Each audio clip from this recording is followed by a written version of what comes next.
The text? Okay. So the Maamar begins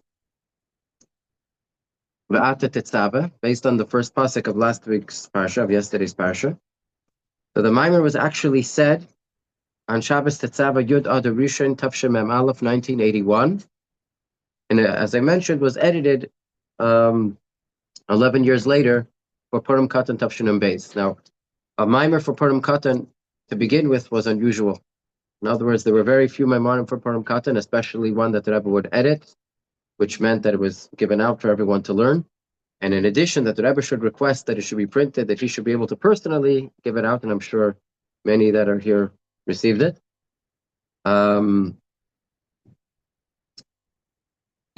Was extremely unusual, and no one realized until a week and a half later when at Chav Zayin Adar was the stroke. Everyone realized that this was the Rebbe wanted to personally give the Maamar to everyone, and it came together in this package, this plastic package, together with lekach and $2.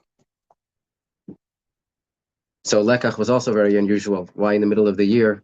Usually lekach is Erev Yom Kippur, and this time the Rebbe gave lekach 3 times throughout the year. One at the Kinnas HaShluchim, the Rebbe gave together with the Kuntris to the Kinnas HaShluchim, then at the Kinnas HaShluchais, and then again Purim Katan right before Chav Zayin Adar.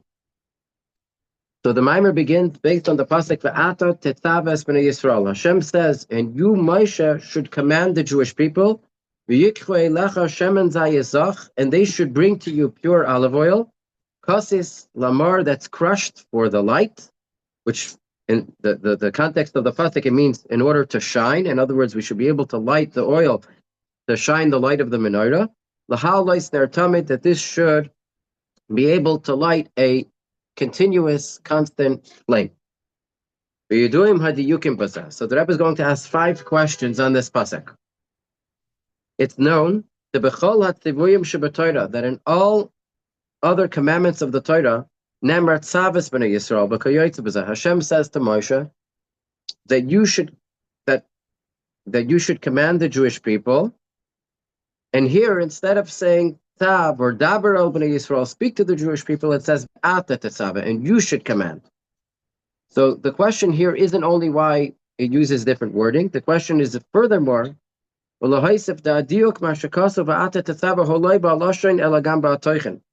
only is the terminology different, but the context, the meaning of the words is different. When you say and you should command, it's implying that you, Moshe, are the commander. Seemingly, that's unfitting. Moshe is only the shliach of Hashem, Hashem's emissary, to give over Hashem's command. So why would Hashem tell him, you should command? We also need to understand, why does it say, and they should bring to you the oil?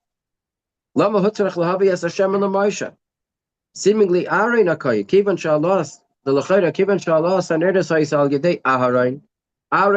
was the one who lit the menorah. Why did they have to bring the oil to Moshe? Also, if you want to say that the olives will be crushed to give forth oil, to illuminate, to shine, the proper Hebrew word would be laha'ir. And instead, here it says lamar. Ma'ar means the source of light. There's ar, the light. The ma'ar is the source of light. So ma'ar is a noun. It's not a verb. The word laha'ir would mean the verb of shining. So seemingly, it's a strange usage of the words. We also need to understand that in the following pasuk, it says that the menorah should be lit from evening until the morning. And in our pasuk, it says that the menorah should be lit for a constant flame. So is it from morning till evening, or is it described as a constant flame, a continuous flame? So in order to begin to understand this, the Rebbe quotes, this Maamar is actually based on a famous Maamar from the previous Rebbe that he said on Purim Katan that began V'kibel HaYehudim in 1927 in Moscow. That was the same year that he was arrested in the whole story of Yud Beis Tammuz. So he was in Moscow and he was speaking publicly about the Jewish people, making sure that their children receive a proper chinuch. And he knew that there were KGB agents in the room. And the story is described elsewhere at length. And he said this maamar. So this maamar is based on that. So he says in paragraph base, my father-in-law, the Rebbe, explains that in his famous maamar B'Kibul HaYehudim that was said on Purim Katan 1927, Tafresh Peizayin, that the Hebrew word for commandment, tzivoy, mitzvah, actually comes from the word tzaveh, which means to connect. So what Hashem is essentially saying to Moshe is as follows. This is what it means that you, Moshe, should command, meaning you should connect the Jewish people to Hashem, to Ein Sof. Hashem is telling Moshe, you, Moshe, your mission is to connect the Jewish people to Hashem. And through this, that Moshe gives hashpah, meaning he connects the Jewish people with Hashem. This will in turn actually bring an aliyah, a toisves ar, to Moshe Rabbeinu himself. In other words, that by Moshe connecting us to Hashem, and in turn that we're able to serve Hashem on our own and do our own avodah, this brings an aliyah to Moshe. So this is how the Frierdiker Rebbe explains the pasuk. Ve'ata tetzaveh b'nei Yisrael. You should connect the Jewish people to Hashem. And they will bring you oil, meaning they will bring an aliyah to you, to Moshe. And he explains further. The Moshe b'Yisrael him dugmas rosh v'regel. Moshe and the Jewish people are compared to a body. Moshe is the head, and the Jewish people are his feet. Like it says in the pasuk in Bahaloischa, Sheish Me'es Elef Raglei Amashar Anochi B'Kirbai, that the 600,000 feet of the people that I am amongst. The Chol Yisrael Him Raglaim de Moshe, that we the Jewish people are Moshe's feet. O Moshe Hu Arosh Lahem, and Moshe is their head. And just like by a person, Haraglayim Ulichem Es Arosh L'Makim Sharosh Metzadatme Enu Yachal Lagia L'Sham, the feet take the head to a place where the head cannot get to on its own. So too is in regard to Moshe and the Jewish people. That through the Jewish people, Moshe's feet, Moshe's legs, there is an addition and an aliyah that Moshe experiences. Moshe says that the 100,000 feet of the people that I am amongst them, the word for I is anoichi. In other words, when will it be revealed the anoichi, the essence of Moshe? It's through the feet, through the people. And with this,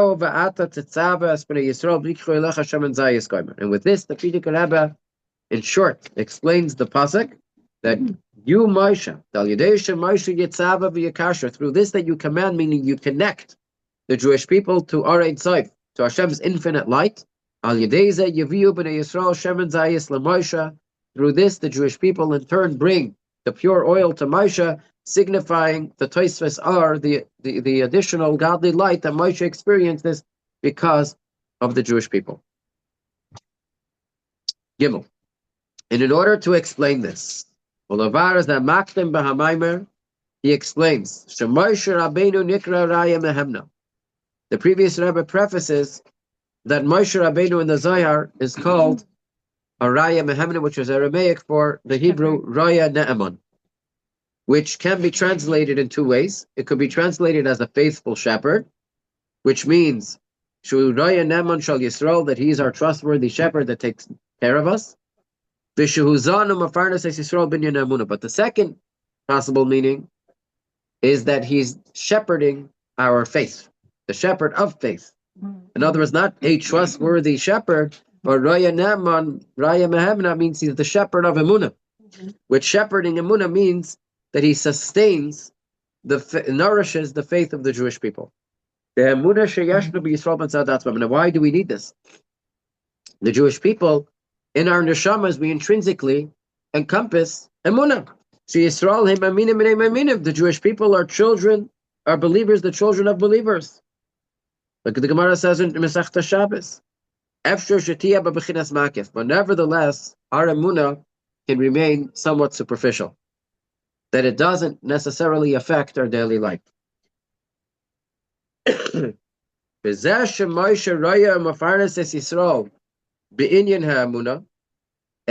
that Moshe Rabbeinu shepherds and nourishes the faith of the Jewish people, our emunah, what he's doing is, his goal is that our emunah should be internalized, that it should not remain on the surface, but it should actually affect our daily life.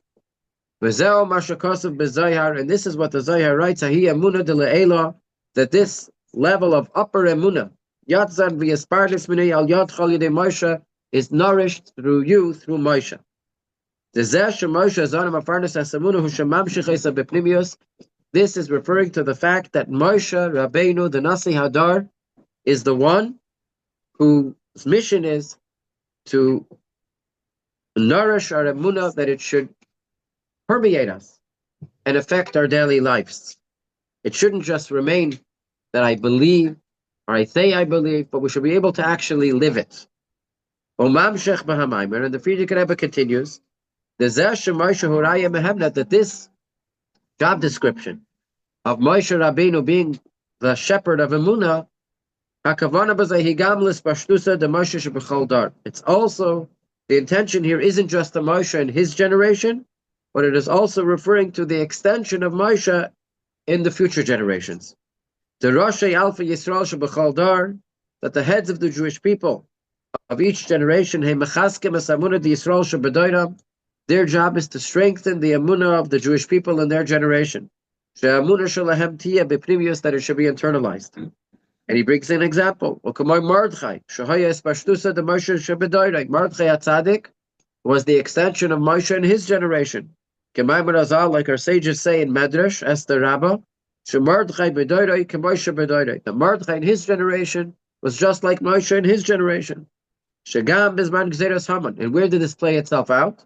That even in the most difficult times, during the decree of Haman, that they're learning Torah and fulfilling mitzvahs was connected with self-sacrifice.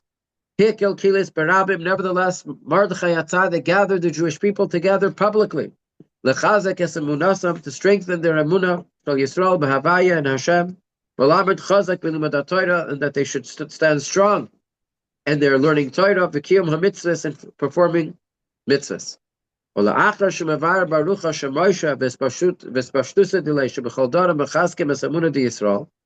after he explains at length that Moshe and his extension in each generation strengthened the Jewish people's emunah, then the previous Rebbe goes on to explain that this is why it says that the olives are crushed to make oil lema'ar and not lahayr, to shine. Why ma'ar, which is referring to the essence of the light, the source of the light? He says as follows: Shebizman hagalus, that in the time of galus, shekol echad ve'achas hu nishbar v'nitka, that every Jew is crushed, kasses, through the challenges of galus. Al yedeza magiyim lemar ha'etzem shemimenu nimtza ha'ar. Through this, we're able to reach the source of light, the very essence, which is the source of the art that extends from it. So this is why it says kassis lamar, that the olives are crushed to give oil, because in the time of galus, in the challenges and the trials and tribulations of galus, the Jewish people are crushed like an olive, and through that we reach our very essence, which is the Hebrew word ma'ar. And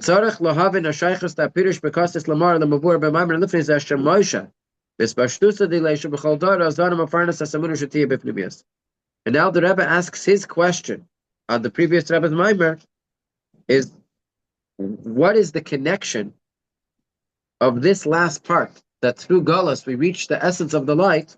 What is that connected to the previous explanation about Moshe Rabbeinu nourishing the emunah? In other words, seemingly it's two separate things. We're saying Moshe Rabbeinu, the Moshe of each generation, nourishes our emunah, that our faith and should be on the level of betachin and trust that really affect our lives. And then we're saying that this is the reason and at the time of Geulah, where our essence is revealed through the difficulties of Geulah. Seemingly, it's two separate things. What does the reaching of the essence of our neshamas have to do with Moshe Rabbeinu? Dalet, paragraph 4. Any questions? The last question. That's the question. Okay. Hine habir bepasuk va'ata tetzaveh.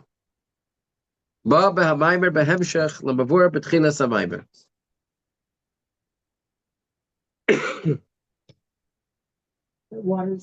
Thanks.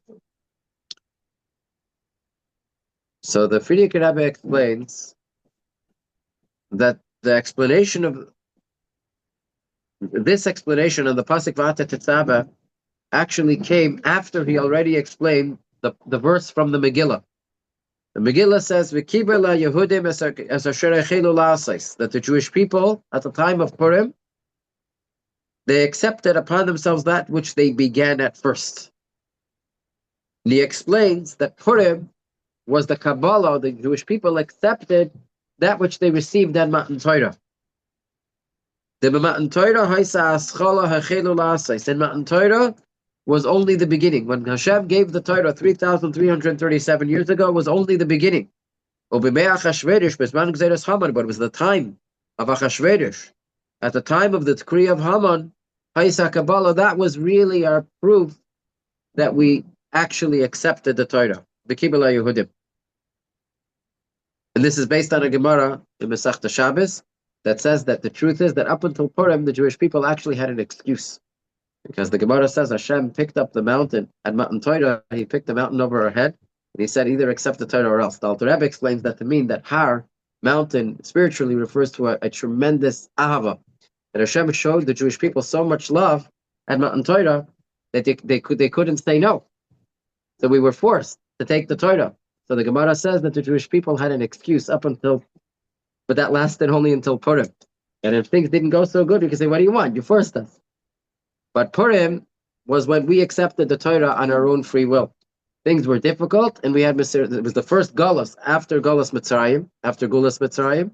So the first Geulah was when the Yidden were in Bavel and in Persia, and the first time the Jewish people had a chance to prove themselves was at the time of Gezeras Haman, that we accepted the Torah from our own free will.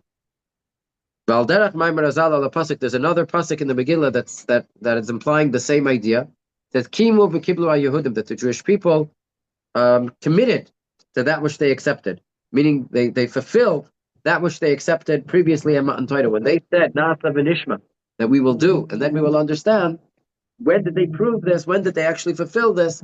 Was at the time of Purim. And then the Frierdiker Rebbe asks a question. Seemingly, this is wondrous. How can you say such a thing? That at the time of Purim, we were that was the kiyum, that was the fulfillment of Matan Torah. How can this be? He says the Matan Torah hayu Yisrael b'tachlis ha'iloi, and Matan Torah, the Jewish people were on the highest level. They experienced the most loftiest level of godly revelation. That in addition to the fact that before Matan Torah there was already high revelations in Yetzias Mitzrayim, that on the night of Pesach, Nigla Aleim Melech Malchei Lachem HaKadosh Baruch Hu, that Hashem revealed Himself to them at Chatzos, at the time of Makas B'choros in Mitzrayim, especially at Kriyas Yamsuf. This that a maidservant saw was more than the greatest of prophets saw, Yechezkel ben Buzi. So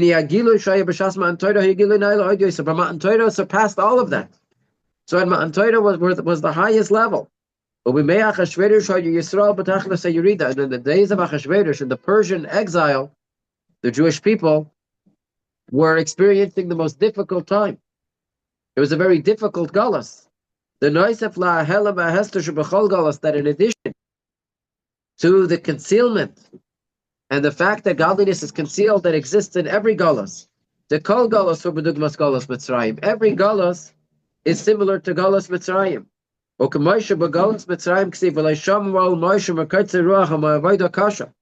says that concerning Mitzrayim, that the Jewish people were not capable of really hearing and listening to what Moshe said because of their backbreaking work. They were in such a Geulah mindset, they couldn't they couldn't incorporate the message. Al derech zahu b'chol galas, and so too is true in every exile. Sheyeshnam kama nisyonis b'kiyum Torah v'mitzvahs, that there are many nisyonis, trials, in regard to our fulfillment of Torah mitzvahs and daily life. But in addition to a regular galus, the Persian exile was even worse. But nevertheless, we're saying that at the time of Matan Torah, when the Jewish people were on the highest level, that was only the beginning. Matan Torah was only the beginning of the process. And when the Jews were on such a lowly state, that's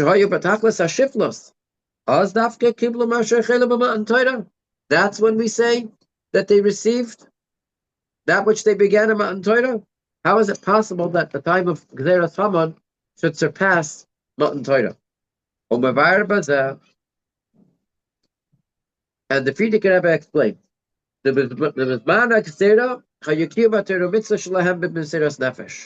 the key was precisely this. At Matan Torah, they did not require Mesiras Nefesh. But at the time of Purim, when things were so bleak, and the Yidden were ready to give up their lives, that in addition to the fact that they were ready to give up their lives, not to give up Yiddishkeit, as the Alter Rebbe explains in Torah, that if the Jewish people, the Yehudim, would have been willing to give up their religion, they would not have been included in the decree. So they had a choice. They could have gotten out of it. The decree was only on the Jews who denied the Avodah Zarah. Nevertheless, the Alter Rebbe says, for an entire year, it never entered their mind any alternative. Everyone was ready to give up their lives. So in addition to the fact that they would refuse to deny Hashem, they also had self-sacrifice to actually learn Torah and do the mitzvahs. Not just, okay, I'll believe in Hashem, but they had Mesiras Nefesh to fulfill the mitzvahs. To such an extent that they publicly gathered together to learn Torah with Mesiras Nefesh. And who was the one who aroused this Mesiras Nefesh and was successful in doing so? It was Mordechai HaYehudi, Moshe of his generation. And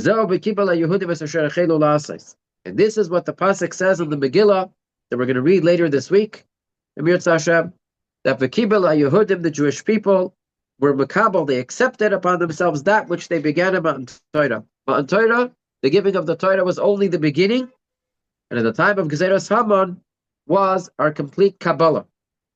Because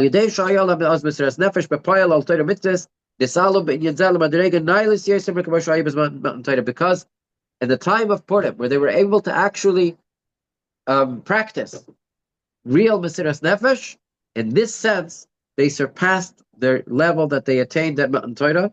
And that's why Purim is really called the Kabbalah of Matan Torah. So what we're actually celebrating on Purim is the Kiyum, is our dedication and our full Kabbalah of Matan Torah. It's the completion of Matan Torah. Okay, now the Rebbe is going to ask a question. And so basically this is, up until this point, is basically the overview of the previous Rebbe's Maamar. And now the Rebbe is going to ask his own question, where he's going to bring out a totally new idea that we don't see directly in the previous Rebbe's Maamar. And the Rebbe says, seemingly, Shapirush Bekasis Lamar. So in the sequence of the previous Rebbe's Maamar, he explained this whole story about Purim, and the Purim being the Kabbalah of Matan Torah. And then he goes on to explain that Moshe Rabbeinu in each generation is the one who nourishes our emunah.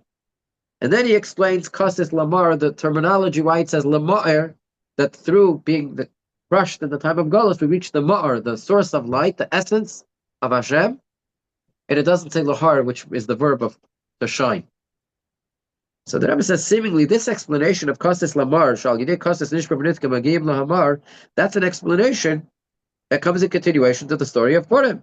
That just like in the time of Purim, we had Mesiras Nefesh, right? At the time of the Gzeira, that's when that's what that elicits the Mesiras Nefesh and brings out the Mesiras Nefesh of a Jew in a higher level, right? When we're faced with a challenge, that arouses our Mesiras Nefesh, our self-sacrifice. Where does self-sacrifice stem from? It stems from the essence of the soul, higher than our revealed faculties, our intellect, our emotions. Mesiras Nefesh doesn't come from seichel. A person has Mesiras Nefesh just because, whether we understand it or not. Most people who have Mesiras Nefesh, it's not because they made a calculation that it makes sense. Mesiras Nefesh stems from the essence of our neshamas, which is, when you want to refer to the essence of the soul, that's called the ma'ar, the source of light.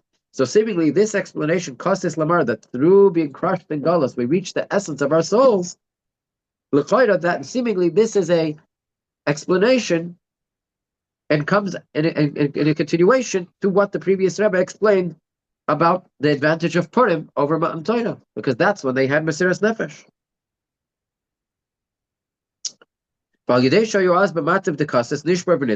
that the Jewish people at the time of Purim were crushed, that's why their essence of the souls were tapped and was revealed. The Ma'ar. But if you look at the sequence and the order of how the Frierdiker Rebbe structures his Maamar, his discourse, that he doesn't explain Kostis Lamar right after he describes Purim, but he describes Kostis Lamar that through being crushed in Geulah, it reveals our essence, only after he explains the role of Moshe Rabbeinu. Mashma, this is implying the Inyan Kostis Lamar Shayach Gam Lazar Shemoshe Zan Mafarnas Asamuna Shetiya Bepnimius. That through Geulah we reach the essence of our souls. This is also connected to the fact that it's Moshe Rabbeinu who is the one who nourishes our emunah. In other words, who gets us to this level? Who gets us to this stage? It's the Moshe Rabbeinu of the generation. Hey, so it's not sure the page number. 1 second. You have different page numbers than I do. Lamed Zayin. Yep. Lamed Zayin. Okay. So the Rebbe begins to explain, based on this that it's known, this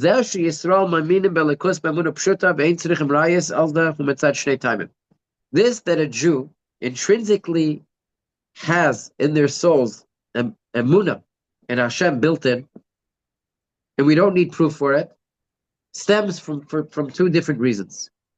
One reason is one reason is because our mazel above sees godliness. In other words, the neshama has 5 levels: nefesh, ruach, neshama, chaya, yechida.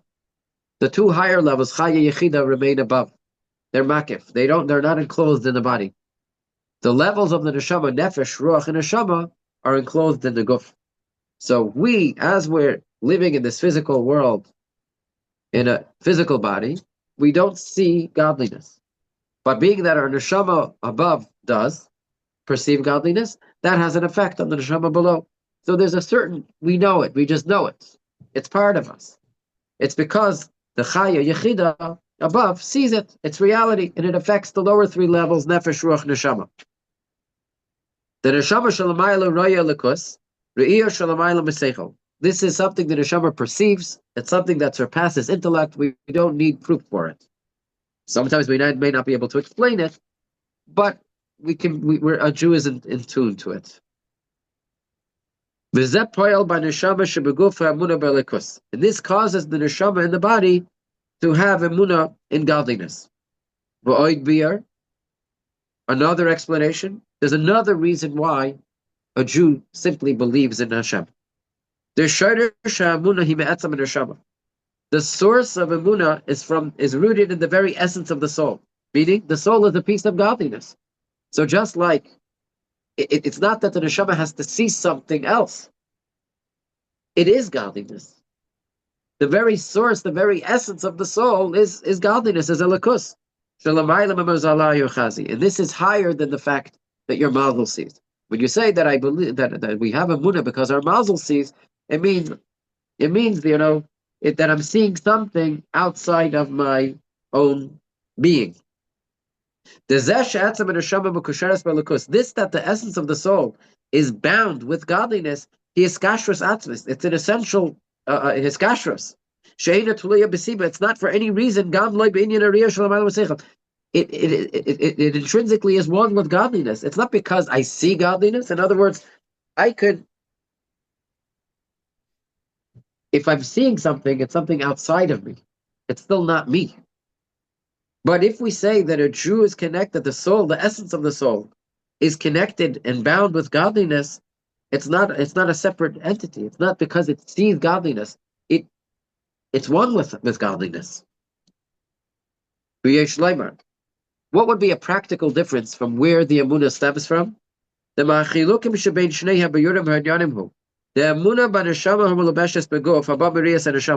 that the neshama enclosed in a body, the soul enclosed in a body, has faith, has trust and belief in Hashem. If it stems from the fact that the soul above sees godliness, then it's possible for that emunah to still remain superficial. I could believe, but it doesn't necessarily change my daily life. It doesn't have an effect on how I actually act.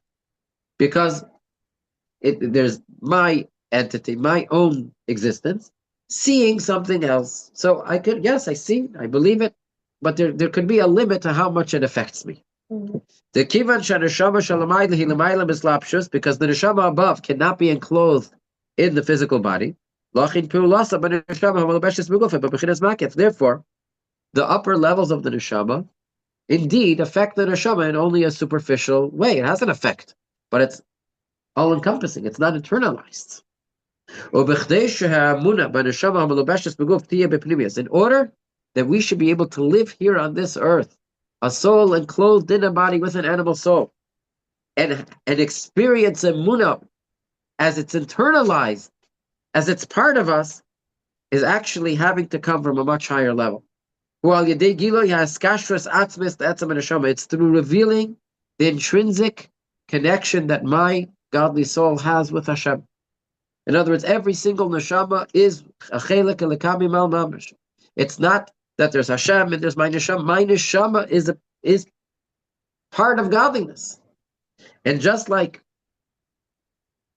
in other words, it's its own reality. It's not seeing something outside of its own entity. And therefore, in order for us to experience emunah on such a level in this world, it's only through accessing the very essence of the soul. Because the essence of the soul isn't up there. The essence of the soul is the essence of my soul that is down here. It's the essence of the part of the nefesh, ruach, neshama. It's the essence of the neshama.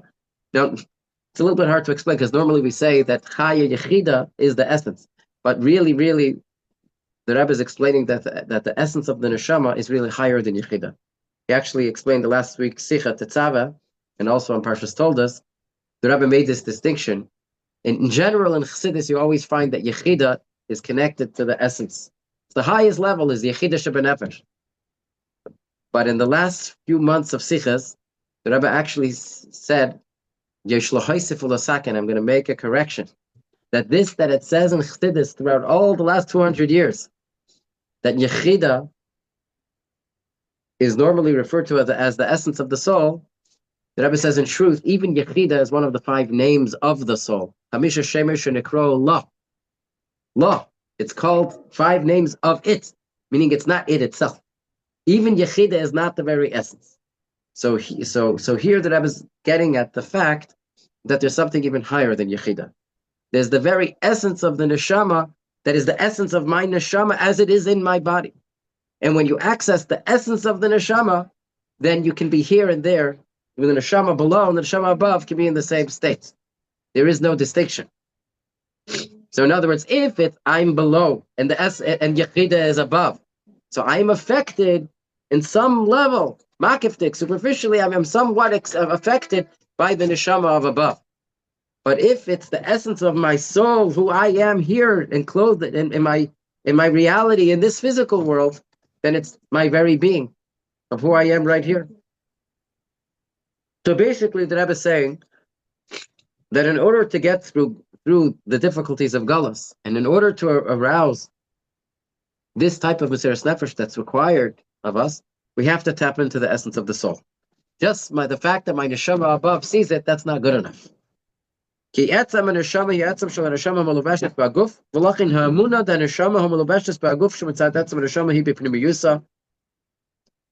Therefore, when we tap into the essence, then of our neshama, therefore we're able to actually really internalize the amuna that our neshama has and translate it into daily practice and daily life. Now the Rebbe goes on to say, now we can understand the order of the previous Rebbe's Maimer. First, he explained that it's Moshe of each generation that nourishes our emunah, that it should be internalized.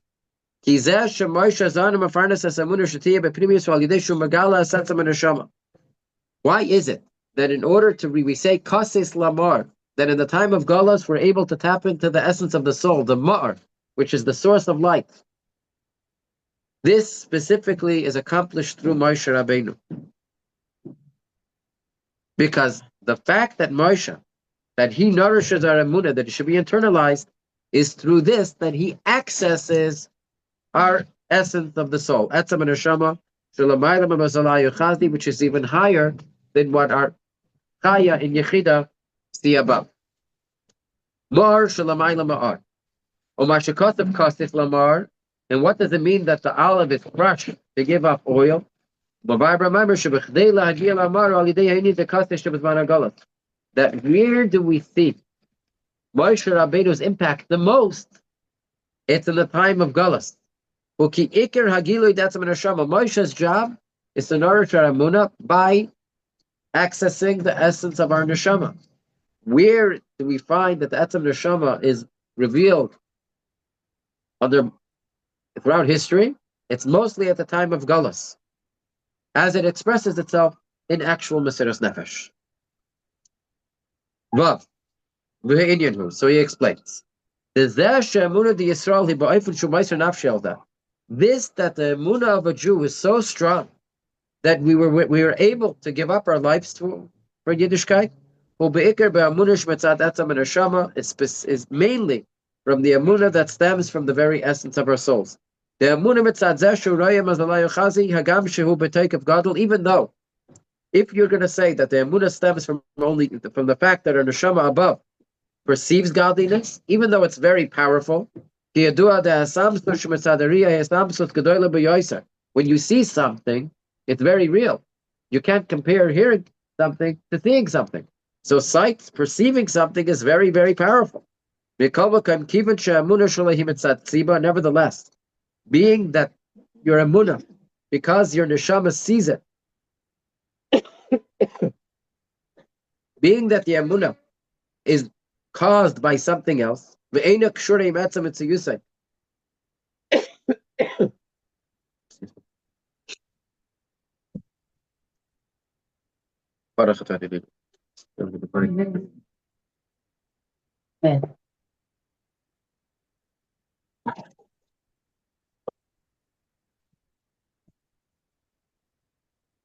being the emunah, from the fact that your neshama sees that it's still not you, it's something you're seeing outside of you.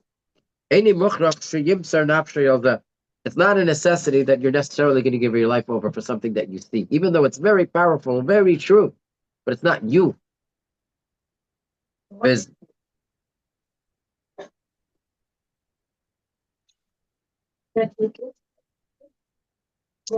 Because, well, if I see something, right, it's real. More than shmir, and it's very powerful.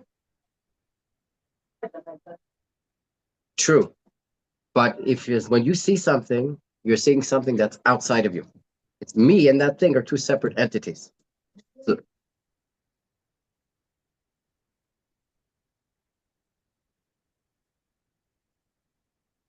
If your level is higher than me, that's going to. So the higher level of Yechida, the level higher than Yechida, is going to do it. But what the Rebbe is splitting hairs here is that from the fact that Yechida sees it, it may not necessarily necessitate Mesiras Nefesh. Because Etzem Neshama. He's saying that even though you see it, and even though sight is something so real and so powerful, but it's still not you. And as long as it's not your being, you may not give up your life for it. Correct. The actual essence of who you are, which is one with the essence of Hashem.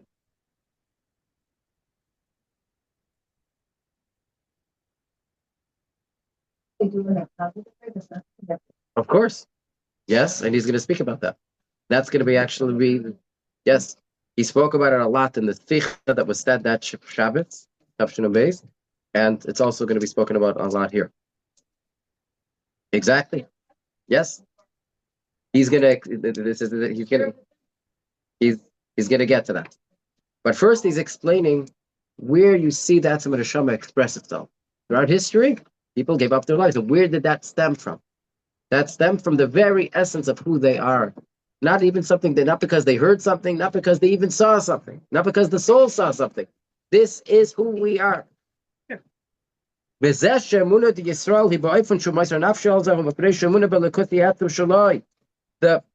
emunah of a yid, to such an extent that he's willing to give up his life for it, is because the emunah and alikus is my essence. Therefore, it's impossible for a Jew to deny Hashem. And based on this, we could explain what the previous Rebbe meant when he wrote in his Maamar.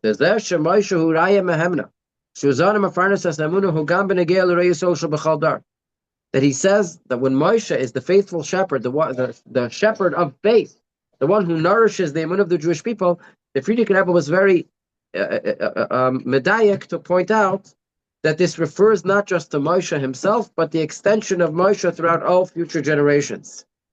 Why? That they strengthen the emunah of the Jewish people to be able to withstand all trials and tribulations with Mesiras Nefesh in fulfilling Torah mitzvahs. The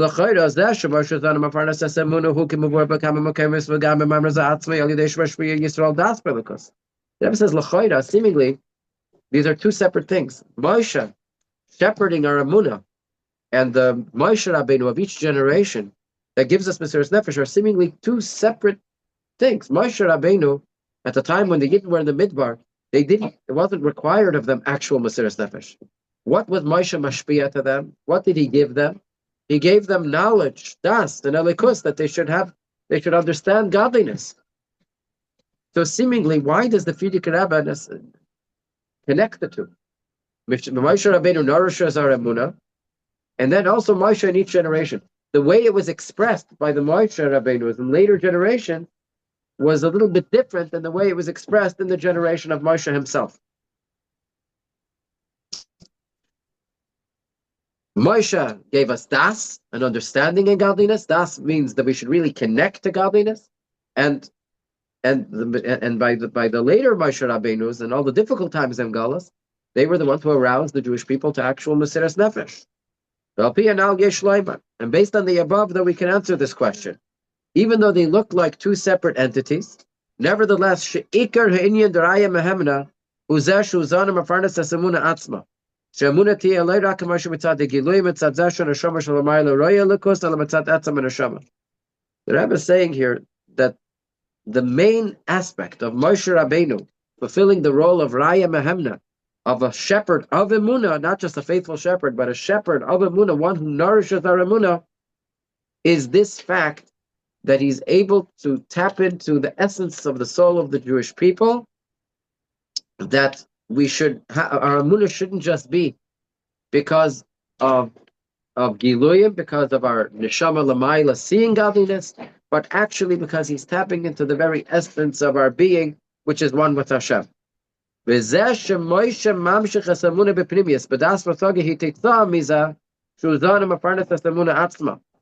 other words, he's about to say that there's a certain aspect that when the Mesiras Nefesh, when the revelation of the essence of the soul, was expressed in actual Mesiras Nefesh in a certain sense.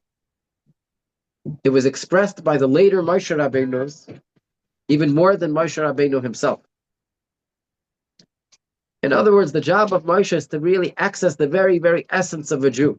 Where do we see it? The fact that Yidden there was no question, and they gave up their lives throughout history whenever was needed. Well, he's going to explain more in a moment. This that Moshe, in his generation, Moshe Rabbeinu, that he nourished the emunah that should be internalized, that it should be understood, it should be incorporated and become part of our being, is actually an outcome from the fact that he tapped into the essence of the soul of the Jewish people. In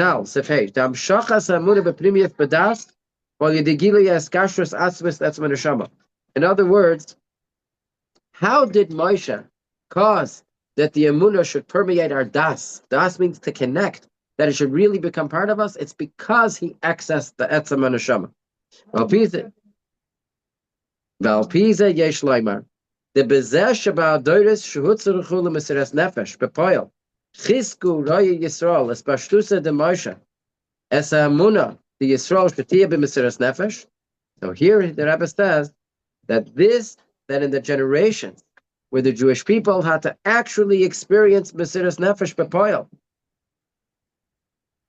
Niskala ha'inyan deraya mehemina b'inyan zeh od yosim b'Moshe atzmai. The aspect of Moshe was revealed even more by the later Moshe Rabbeinos, and this aspect even more than Moshe himself. Because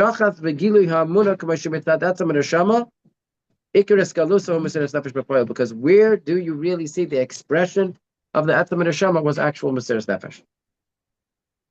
How did Moshe Rabbeinu do it? So we'll see as we go further. Zayin. Vihine Yedua. It's known. Shemesiras Nefesh bepoil al Torah mitzvah shel kol Yisrael haisa bepurim. Where did all of the Jewish people actually have to undergo a situation where they all had to have Mesiras Nefesh? Kol Yisrael was Purim. Bizman Gezeres Hamad. Shemesiras Nefesh the Chanukah bizman Gezeres Yavan haisa beker b'matasi Obana. When it came to Chanukah, the Mesiras Nefesh was mainly by the Maccabees. But the Mesiras Nefesh was man Gezeres Haman, Isa b'chol Yisrael. But the Mesiras Nefesh in the time of Gezeres Haman was by all Jews. And based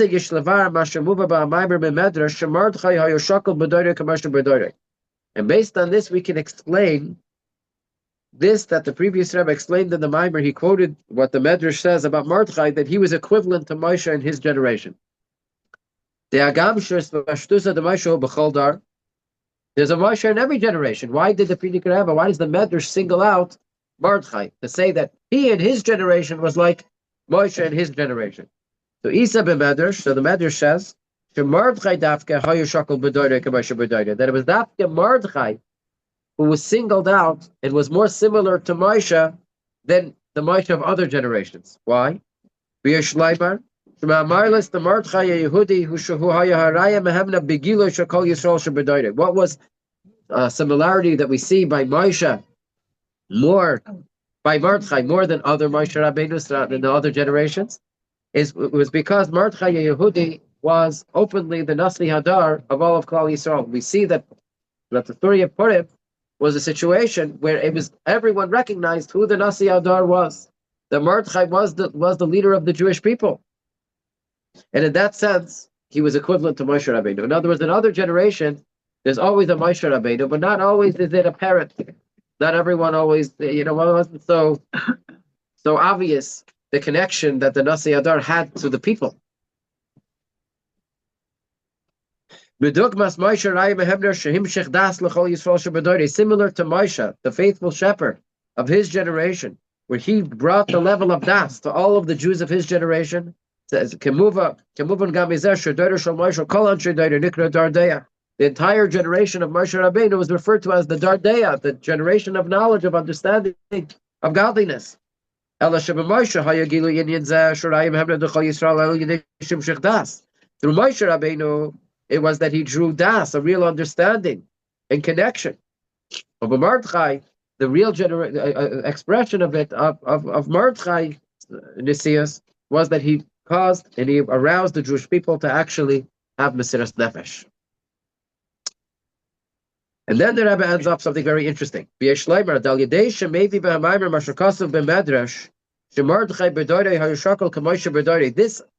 detail that the Frierdiker Rebbe explains the connection of Mordechai HaTzadik, specifically amongst all other Moshe Rabbeinus, and his connection to Moshe Rabbeinu, the original Moshe Rabbeinu.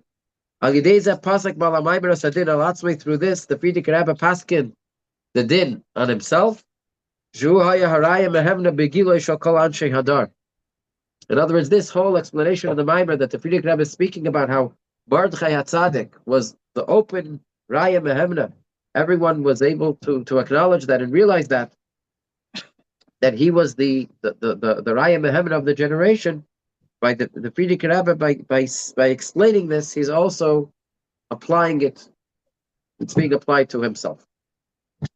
Like the Mishnah says, that when the neshama goes above, that sometimes the neshama is treated, in other words, and judged, midaitoi v'shalei midaitoi. It says in Pirkei Avos, nefrayin mimen midaitoi v'shalei midaitoi. That what's the pshat? The meaning of it is that sometimes the Beis Din Shel Maila will ask a neshama what should be done in such and such a case, and the neshama doesn't realize that he's paskening his own din. So that's why it's always very good to be melamed chus, to speak only good about others, because we're paskening them many times we could be paskening on ourselves. So the Rebbe borrows this idea and describes that this whole explanation that the Rebbe went into, singling out Mordechai HaTzadik over other Nesiim, was applying to him as well. And the Rebbe was in a very similar situation. When he said this Maimer, B'Kibbalah Yehudim, he was in Moscow under the communists, and there was a Purim Fabrengen that year, 1927, where they were Fabrengen, and they knew that there were spies in the room, and the Frierdiker Rebbe got up and he screamed that just like they were ready to jump in the fire by the Inquisition, that's how the parents of today have to be ready, to be ready to not send their children to the communist schools. And it got very, very intense to the extent that they asked the Frierdiker Rebbe's mother, Rebbe Sarah, to come in from the other room to try to calm him down, because he was putting his life in danger. He's screaming against the government and that we have to be ready. He said further, he said, and if you see the body burning, don't have any rachmanis. In other words, he was referring about himself.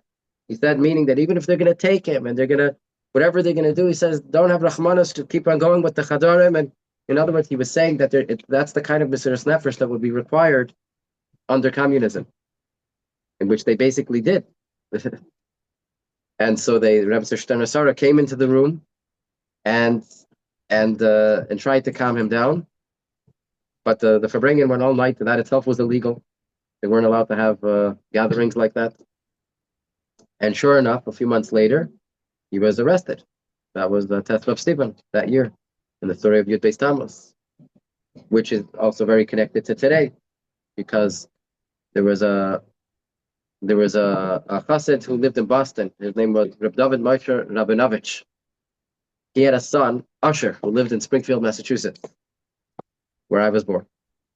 And by us in Springfield, Yud Beis Tammuz was always the shliach, the Rabbi Edelman, Olav Shalom.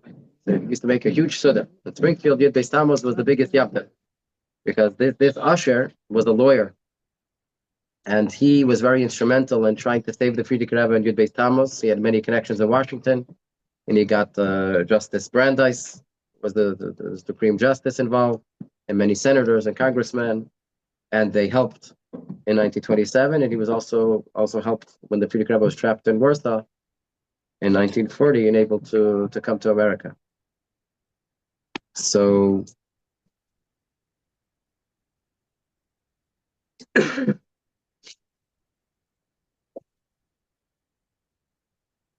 Frierdiker Rebbe was basically everything that he's describing here concerning what Mordechai went through at the time of the Gezeira of Haman was very real at that time when he was saying this Maimer B'Kibbalah Yehudim.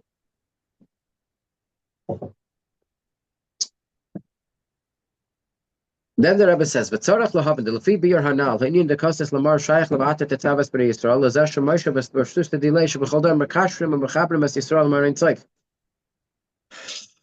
Based on this explanation, we're saying that it's Moshe Rabbeinu who gives us the koyach to access our very essence of the soul, that emunah should be internalized and should be real, and even have the ability of actual mesiras nefesh. And the Kassis Lamar is because of Moshe. Moshe is the one who is nourishing this emunah to such an extent. But the Rebbe asks a question. This doesn't seemingly fit with the pasuk. In the pasuk, it says, "V'ate Tetzaveh," you Moshe will connect the Jewish people to Hashem, and they will bring you the oil, which we learned earlier meant that through you Moshe, connecting the Jews to Hashem, the Jewish people will cause an aliyah to you Moshe. And then it says Kassis Lamar. So the Rebbe is going to go on to say that there seems to be another aspect of this kassis, of this being crushed in galas, that actually leads to the revelation of our essence of our neshama, and it's going to get to what you mentioned earlier about there's actually two levels of mesiras nefesh. Tess. If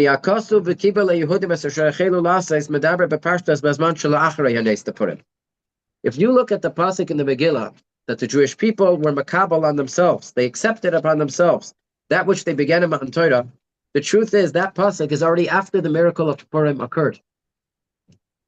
So 1 second, what's going on here? What the previous Rebbe explained earlier was that because we had mesiras nefesh at the time of Purim, that was the Kabbalah, that was the kiyum, that showed our true commitment to Matan Torah. But if you actually look at the pasuk in the Megillah, it says V'kibel Yehudim was after the miracle of Purim happened. Well, seemingly, based on what he just explained, the Kabbalah was at the time of the Gzeira, not after the miracle. So based on this, the Rebbe is going to explain that there's actually two types of mesiras nefesh, and something very different than what we may think, and what it may sound like, what may have sounded like until now. This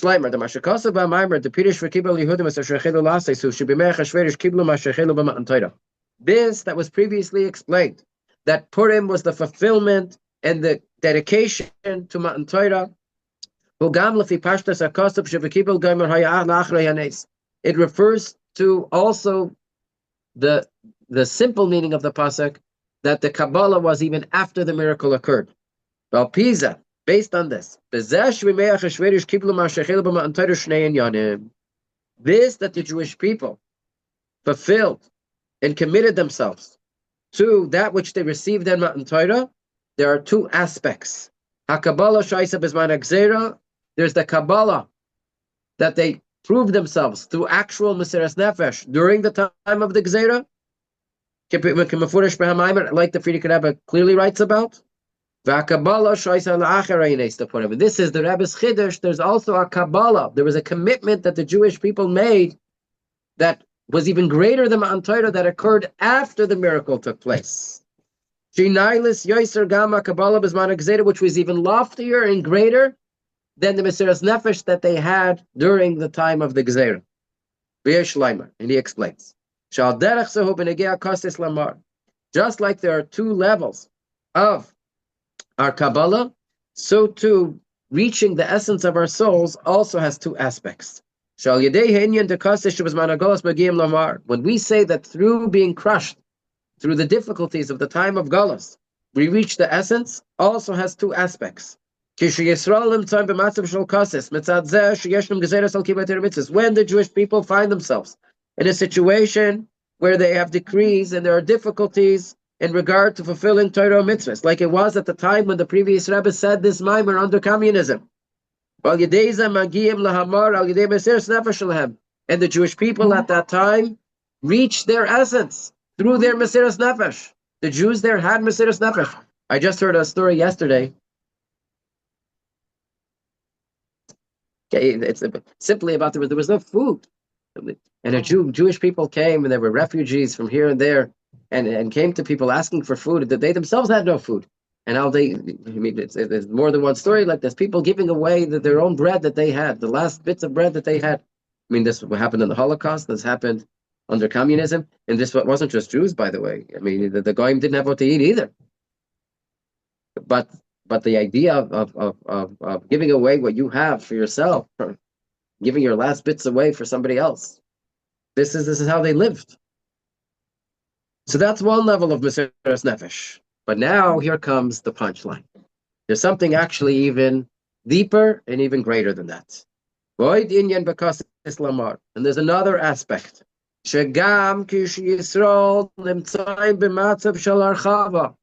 That we, even when the Jewish people have abundance, we're in a free country. We have an abundance of gashmias. We have an abundance of ruchnias. But the very fact that we find ourselves in Geulah, and that bothers us. Seemingly, most of Geulah, things weren't so great. We didn't have to be reminded that we're in Geulah. But what happens when we live in America? We live in a free country. Tetzaveh, the free Rebbe came to America. The challenges here are, in a certain sense, even greater. I mean, you can explain this, that it says, what's the difference between an enemy and a misnakim? Oyev and misnakim. There's an open enemy, where you know who your enemy is. And then there's the misnakim, the hidden enemy, where you think there is no enemy. And the hidden enemy is a bigger danger than the open enemy. So when there's an open enemy, and our Yiddishkeit is challenged, okay, you have Mesiras Nefesh.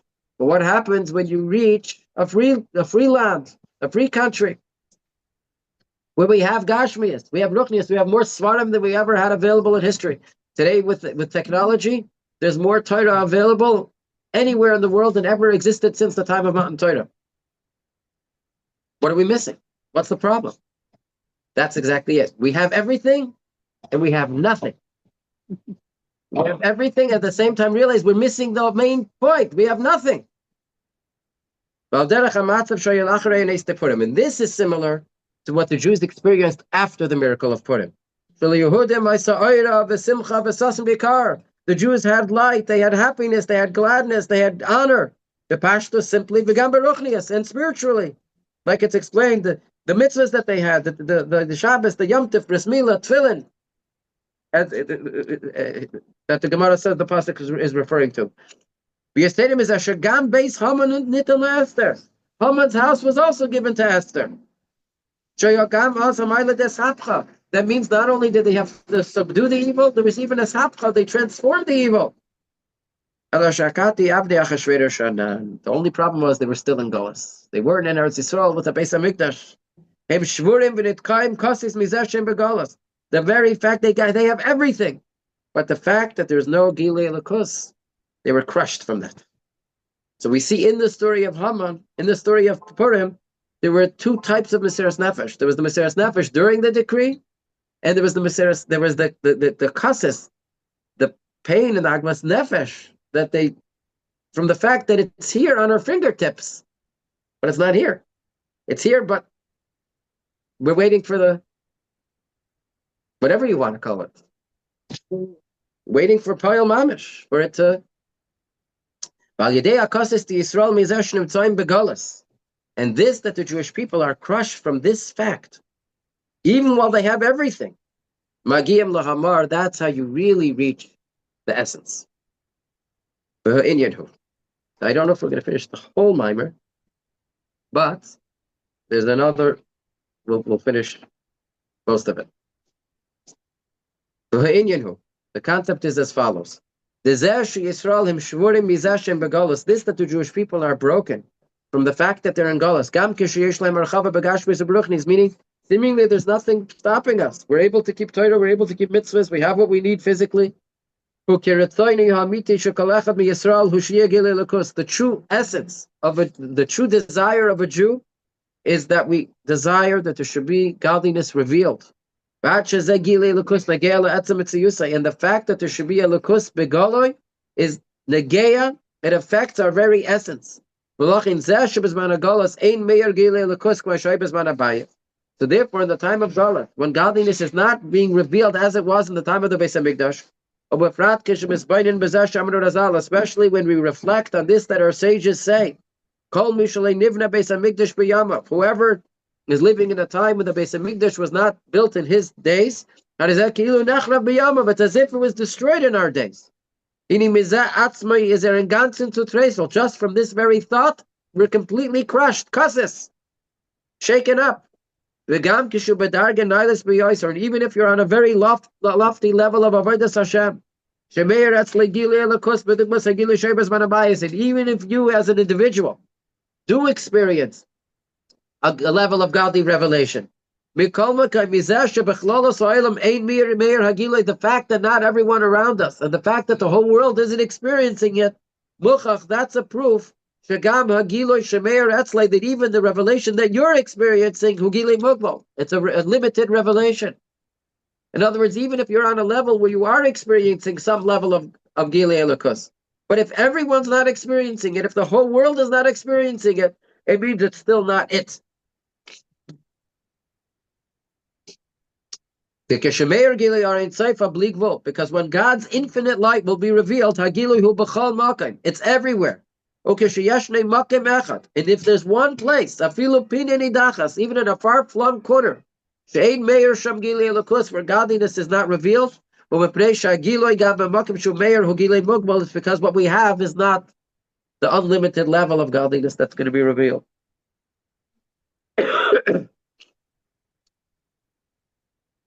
וזהו מה שמובא במאמר אדמו"ר הזקן. I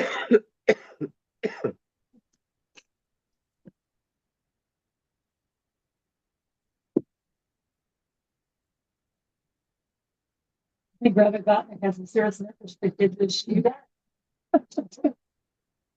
Getting there. וזה מה שמובא במאמר אדמו"ר הזקן דיסא בתיקונים. And this is what the Alter Rebbe quotes from Tikkunei Zohar. It says, that if there would be one true tzaddik who would do true tshuva, which is very interesting. If he's a tzaddik, why does he have to do tshuva? Right? Because it says one of the ultimate levels as Mashiach will cause that even the tzaddikim have to do tshuva. That a tzaddik will recognize that he has to do tshuva.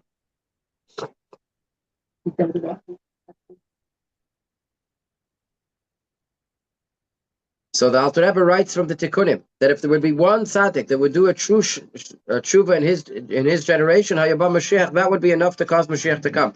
What's the explanation? Why is that? How is that possible? How is that possible? So he explains. Because when you do true tshuva, we draw down Hashem's infinite light. And this revelation is everywhere. So in other words, if there's a true tshuva, it's going to cause Gilei Elokus in the whole world. And this, that Atzmus is not revealed, he's broken and crushed kasses. And this is similar to what's quoted elsewhere, that the word chayla, for somebody being the word chayla, somebody who's sick, is gematria 49. That means even when a person reaches the level where he understands, he grasps the 49 gateways of understanding, bina. But he's missing the 50th gateway, shar hanun. He's still sick, he's missing. And it's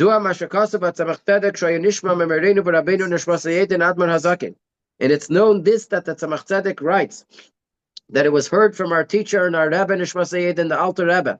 The Alter Rebbe used to say, when he was in Dveikos, Ich will je garnist, ich will net ein Ganeden, ich will net ein Olam Haba chuli, ich will mehr net as dech allein. They used to sometimes hear the Alter Rebbe when he was in a Dveikos, and he would say, I don't want anything. I don't want your Gan Eden, I don't want your Olam Haba, I only want you alone.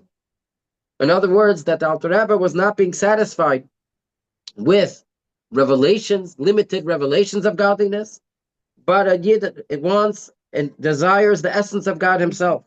And through this, that this was heard from the Alter Rebbe. The fact that the Tzemach Tzedek writes that it was heard implies that it wasn't only once, it wasn't only certain times, but it was something that happened more often. And especially after this was publicized through the Rebbe, the Tzemach Tzedek, This gives the strength that every Jew can reach this level, that their true desire should be that there should be a revelation of the essence of God. To such an extent that even when we have everything, but the essence of God is not revealed. And especially the time of Geulah, when it's not revealed, even what we experienced at the time of the Beis Hamikdash. A yid is completely crushed. And we beg and request from Hashem 3 times a day, or yoiser, or more, when there's musaf and so on. That our eyes should behold your return to Tzion with mercy. Because then will be a revelation of godliness, the very essence of Hashem will be revealed. And this is what it means, crushed, to reveal the light. That through this, that a Jew is crushed from the very fact that we find ourselves in Geulah, that reveals the true essence of the neshama. In other words, Gilui Atzam neshama isn't only when we're faced with challenges, and then when that challenge disappears, Baruch Hashem, so we go back to normal. Gilui Atzam neshama is under all times, under all circumstances, even when we're in a free country, even when we have an abundance. But a Yid knows that this is not our place, this is not where we really belong. This, that the desire of every Jew is Gilui Elokus, and this is the Geah to his very essence. Therefore, he's broken from the fact that in Geulah we don't see godliness. That stems from the essence of the soul, the Mar Sheba Neshama, which is intrinsically bound with Hashem. Yud. V'yesh Laiban. Now the Rebbe is going to translate this into action. That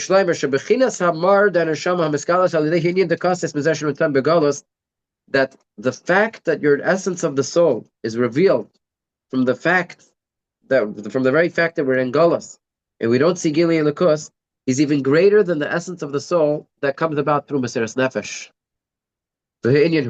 That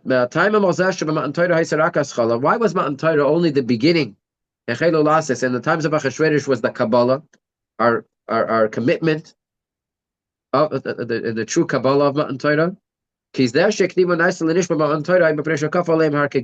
mentioned earlier, this that the Jews said Nasa before Nishwa was because Hashem picked up the mountain over our heads, meaning it was a revelation from above. Like the Alter Rebbe says, this was an intense ahava that Hashem showed the Jewish people. Matan Torah was from above. And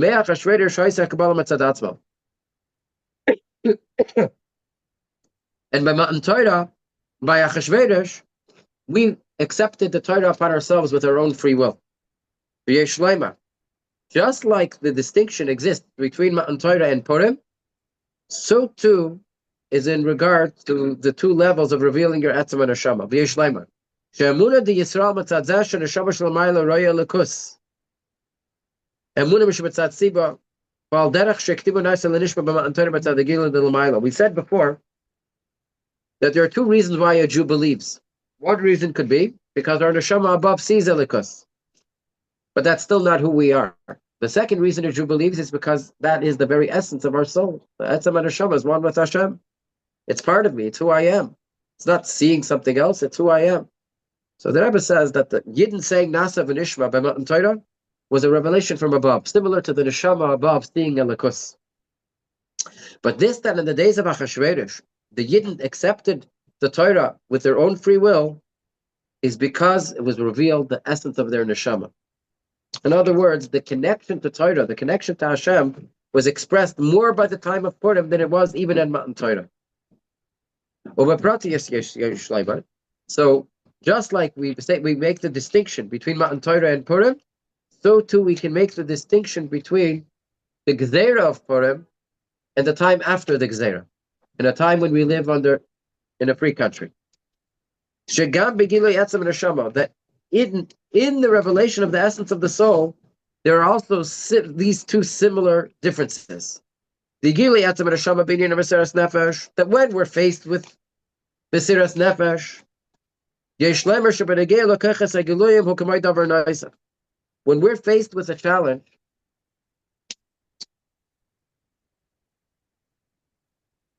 and we're challenged in keeping Torah mitzvahs, and I have Mesiras Nefesh, that sort of could be compared to something from the outside. In other words, there's an outer force that is arousing within me this feeling for Mesiras Nefesh, but it's still not me. Another Rebbe gives a practical example. We see by many people that when they were in places where there were decrees against Torah mitzvahs, they were in difficult times, difficult countries. They had Mesiras Nefesh throughout many, many years. But when they came later, Baruch Hashem, they were zoicha to leave and come to free countries. Not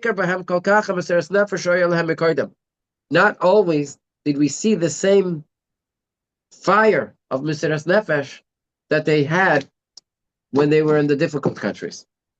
Why? What changed? Over there, every step of the way was Mesiras Nefesh. Every mitzvah they did was Mesiras Nefesh. Everything. Walking in the street like a Jew was Mesiras Nefesh. So how could it be? Of course, they came here, and also they were from Yidden. But that burning fire and passion of Yiddishkeit sometimes dissipated. You know, in Russia, when there was a gun to their head, was one thing. When they came here, we don't see it by everyone that it was the same level. Why? It's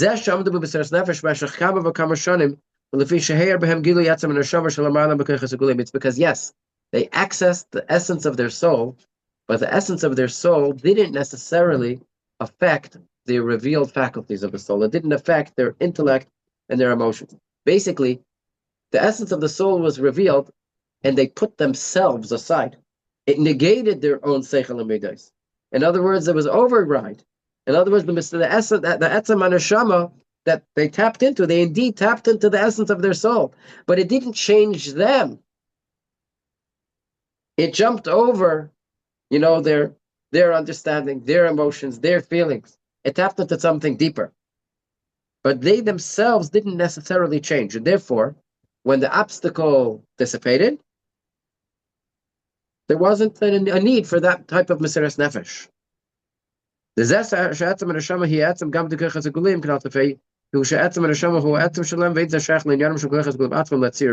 Okay. But what about the Mesiras Nefesh, being crushed by the very fact that we're in Geulah, being broken by the very fact that we're in Geulah? It should bother us that we're not where we're supposed to be. How is that possible? There's no one standing with Baruch Hashem. There's no one standing with a gun to our heads. We don't have to experience. We don't have the difficulties that they had then. We're able to keep Torah mitzvahs openly. But where's that? If it bothers us that we're in Geulah, it bothers us that we're not seeing a likus. That's coming from the essence of the neshama. And how does it apply even at a time when there are seemingly no difficulties? What's the reason?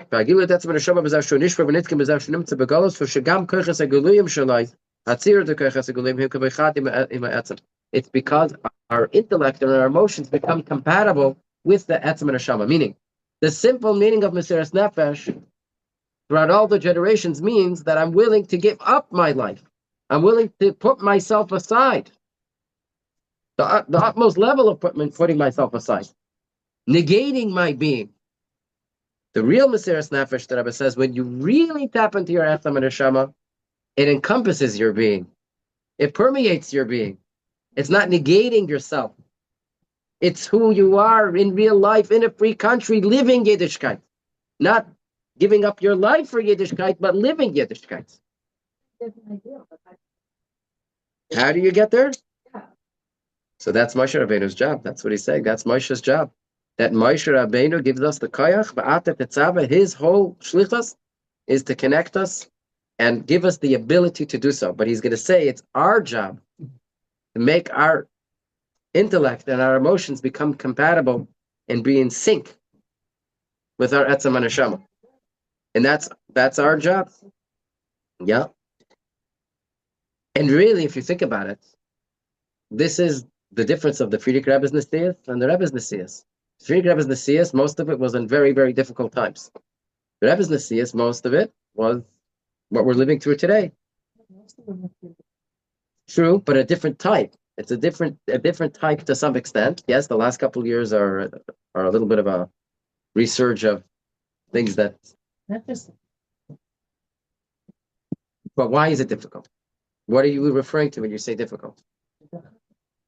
Fine, but it's a totally different level. You're not being tortured by outside forces. It's comfortable. It's a totally different level. And what was the Rebbe think all these years? What was the Rebbe trying to do? What did he scream Chavches Nissen when he said, "I did all that I can do to what? To arouse the Jewish people to want Geulah." Sure. People made it easy for us.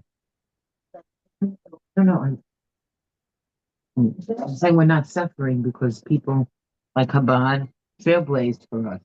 We would be suffering if there was no people that no Chabad that took care of making outside relations. We probably would be. The world is changing that way, hopefully. He was called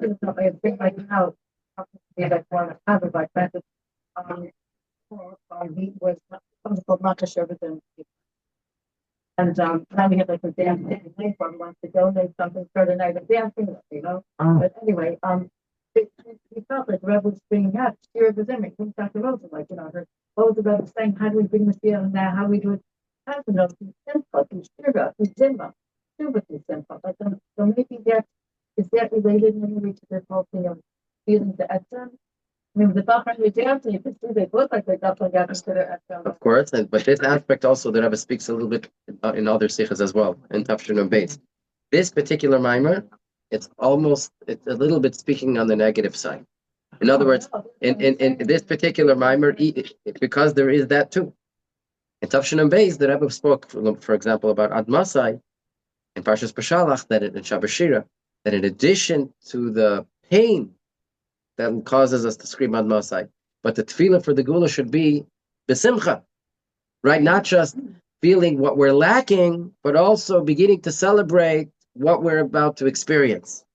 So both things are true. This particular mimer, though, is a little bit on the bitter side, right? But in truth, in that sikha itself, in Shabbat Shira, the Rebbe connects the two. Because the Rebbe says, why was Miriam called Miriam? She was named after the mirror, the bitterness. She was born in the most difficult time of Geulah. But that's why her simcha, when the women danced with tupim and mechoilas, the men didn't have instruments. The ladies did. There was an additional simcha because she experienced the bitterness to such an extent. That's why she was able to appreciate the simcha of the Geulah even more than the men. That's right, yeah. Did the dirty, I hate to say it. They suffered and hopefully it'll stay trailblazed. Yeah. I think it is. Yeah, but you're right though, that this particular mimer is a little bit focusing on that first aspect. This is right before Chatzai. So the Rebbe is saying that the real Gilui Betzam and Neshama should be true whether we're in a time of difficulty, whether we're in a time of Harchava, the time of abundance. That when you say that there's a distinction, it means that the Etzam and Neshama did not really change who you are. You accessed it, but it didn't have an effect on your seichel and your midos. It put yourself aside. The ultimate goal, and this is what we need to work on ourselves, is that our emotions and our intellect should be in sync with the Etzam and Neshama. And then it's living Yiddishkeit, which ultimately from the bitterness comes to the Simcha. This is really what it's all about. In other words, not being satisfied with what we have and realizing that what's about to happen and what's being manifest. Because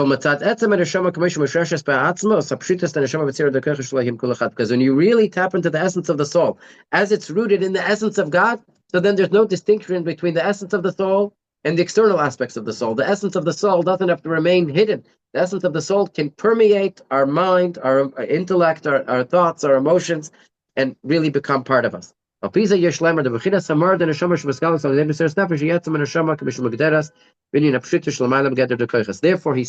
Mesiras Nefesh that was required in difficult times is really Mesiras Nefesh as it is, the essence of the soul, as it's above our revealed faculties. But the fact that a Jew is crushed from being in Galus, and it bothers us that we don't see Elikus, even when we have everything else, that stems from the real essence of the soul, where it combines the revealed aspects and the hidden aspects of the neshama together. So we're almost done. You want to go further? We might as well finish it, no? Right. So, I don't have much time. I'm already... Okay, even if we don't finish everything, but we'll finish one more paragraph. Yadal.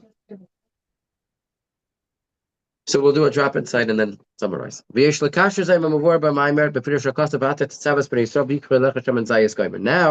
the Rebbe is going to go back to the very beginning and sew it all together. That you, Moshe, that you will connect the Jewish people, they will bring you oil. Now this is really the punchline. That after Moshe Rabbeinu does his job, that he connects the Jewish people with Hashem, that he nourishes our emunah, then Yaviu Yisrael Moshe Hashem and Zayis, then we can bring the pure oil back to Moshe. In other words, Moshe Rabbeinu is the one that gives us the koichas to go. And then we take it and run with it.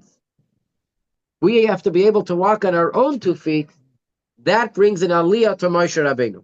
In other words, when we take what he's giving us and we use it and we internalize it, then this brings an aliyah back to Moshe. To translate this in Avodah, this that Moshe connects us to Hashem is that he nourishes our emunah. That we should actually be able to tap into the essence of our soul. And then the Rebbe writes in brackets that when we say Tetzaveh Yisrael, that you, Moshe, connect the Jews with Hashem, there's also another pirush, but it says you should connect the Jews. That Moshe Rabbeinu's mission is to connect the Jews amongst each other. That he causes Avos Yisrael and Achdus Yisrael, that the Jewish people should become united. The way we originally explained it was you, Moshe, connect the Jews with Hashem. And now he's explaining it that you connect the Jews one to each other. And through the avoid of the Jewish people, after Moshe reveals our etzem and neshama, but we do our avodah, that we synchronize our revealed faculties, our intellect and our emotions, that they should be in sync with our etzem, with our very essence of our souls. Through this brings an aliyah to even Moshe Rabbeinu. That's signified in the pasuk when it says, "And will bring to you the oil."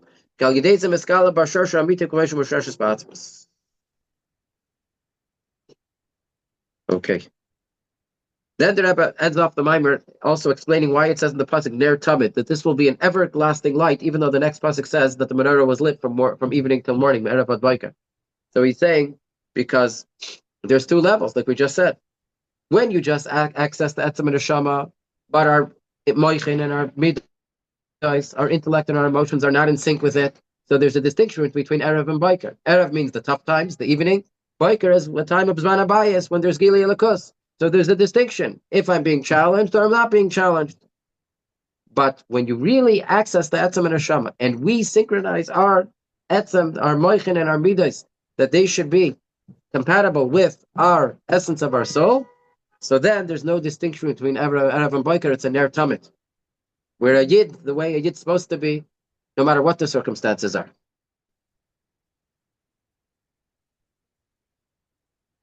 And then he ends off in Yud Beis. The simple meaning of the pasuk is concerning the menorah.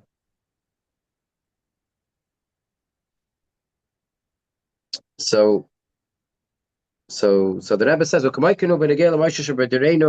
too in regard to Moshe of our generation, the Rebbe, my father-in-law, and the Siderenu, That his avodah is to be aroused and revealed the emunah in each and every Jew. That stems from the essence of the soul in such a way that we should be able. The Rebbe's job was in such a way that he should give us the tools and the koiches to be able to serve Hashem on our own 2 feet. That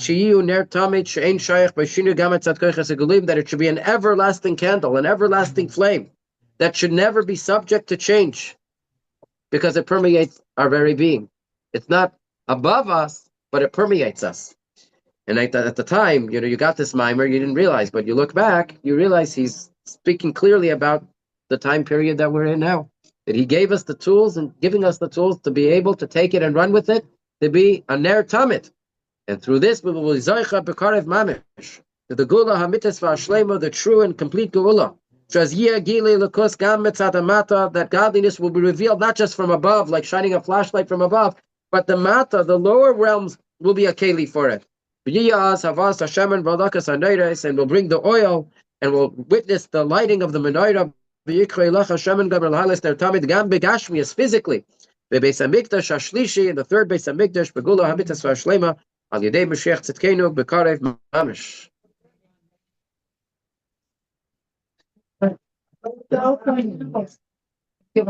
Ladies, I feel motivated to say you feel.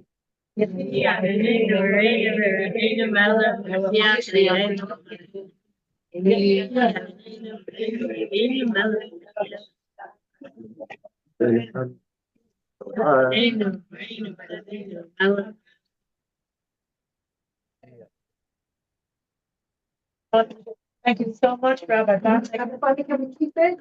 Yes, yours. And this will also be online thanks to Basia. Welcome, she recorded it.